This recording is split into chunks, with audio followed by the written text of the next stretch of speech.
একবার ভেবে দেখুন তো, আমরা প্রতিদিন কত শত সিদ্ধান্ত নেই। কি খাবো, কোথায় যাব, কাকে বিশ্বাস করব, কোন পথে চলবো। কিন্তু কখনো কি ভেবে দেখেছেন এই সিদ্ধান্তগুলো নেয় কে?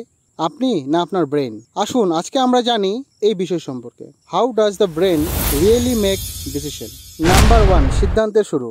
আমরা ভাবি এবং সিদ্ধান্ত একদম সচেতনভাবে নেই, কিন্তু গবেষণা বলছে আমাদের 80 থেকে 90% সিদ্ধান্ত আসে সাবকনশাস বা সচেতন মন থেকে। আপনি যখন কোনো বন্ধুর মুখ দেখে বুঝতে পারেন যে তার মন খারাপ, এই বুঝে ফেলার প্রতিক্রিয়াটি অবচেতনভাবে হয়।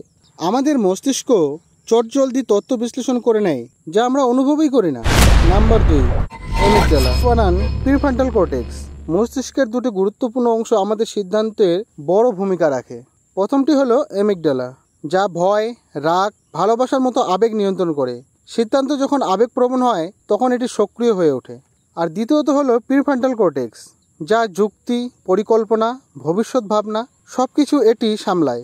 যখন সময় কম, আমরা অ্যামিগডালাকে বেশি বিশ্বাস করি, যেমন আগুন দেখে পালিয়ে যাওয়া। কিন্তু যখন সময় বা তথ্য হাতে থাকে, তখন প্রিফ্রন্টাল কর্টেক্স ব্যবহার করে ধীরে ধীরে সিদ্ধান্ত নেই। নাম্বার 3, পূর্ব অভিজ্ঞতা ও মেমোরি কিভাবে সিদ্ধান্তের প্রভাব ফেলে। আপনার ব্রেন সায়েন্টিস্টদের একটি ল্যাবরেটরির মতো। প্রতিটি অভিজ্ঞতা, ব্যাখ্যা, আনন্দ, শিক্ষা সবই জমা থাকে এই ব্রেনের মধ্যে। তাই যখন নতুন সিদ্ধান্ত আসে, মস্তিষ্ক বলে, আগে যখন এরকম হয়েছিল তখন এইভাবে সেই প্রবলেম সলিউশন করেছিলাম। কখনো হয়তো সেই পথটাই ঠিক। এই কারণে আমরা অনেক সময় পুরনো ভুল আবার করি, বা আগে যা কাজ করেছে তাই আবার বেছে নেই। Number 4, cognitive bias.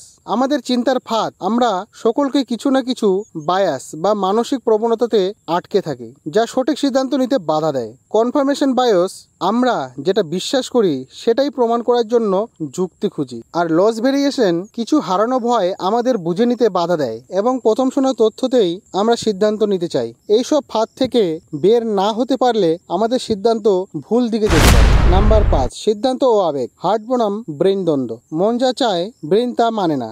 এটি শুধু কোথায় নয়, একদম বাস্তব সত্য। ব্রেন এবং হৃদয়ের মধ্যে দ্বন্দ্বের সম্বন্ধে চলে। ব্রেন চায় নিরাপত্তা আর হৃদয় চায় অনুভব।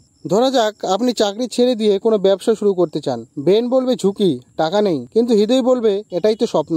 এমন সময় সিদ্ধান্ত হয় সমন্বয়ের মাধ্যমে, যখন আপনি অনুভব আর যুক্তিকে একসাথে নিয়ে আসেন। তাই বন্ধুরা, সিদ্ধান্তে আপনি কতটা স্বাধীন? আসলে আপনি যতটা ভাবেন আপনি সিদ্ধান্ত নিচ্ছেন, বাস্তবে তার বেশিরভাগই নিয়ন্ত্রণ করছে আপনার ব্রেনের অবচেতন অংশ, অভ্যাস, অভিজ্ঞতা এবং আবেগ। তবে সচেতন অনুশীলন, নিজের চিন্তার ভুল ধরার চেষ্টা এবং সময় নিয়ে ভাবার অভ্যাস আপনাকে একজন আরো ভালো সিদ্ধান্তকারী করে তুলতে পারে। তাই আপনার ব্রেন যদি এত জটিলভাবে কাজ করে, তাহলে সিদ্ধান্ত নেওয়ার আগে একটু থেমে ভাবুন। নিজের আবেগ, অভিজ্ঞতা আর যুক্তিকে একসাথে নিয়ে আসুন। তবেই আপনি সত্যিকারের সিদ্ধান্ত নিতে পারবেন, যা শুধু যুক্তি নির্ভর নয়, আত্মবিশ্বাসীও হয়। আপনি শেষবার কবে এমন সিদ্ধান্ত নিয়েছিলেন যা ছিল পুরো আবেগপ্রবণ, আর কবে নিয়েছিলেন পুরোটা যুক্তি দিয়ে? কমেন্টে লিখুন। আর ভিডিওটি ভালো লাগলে লাইক করুন, সাবস্ক্রাইব করুন আর শেয়ার করুন আপনার বন্ধুদের কাছে।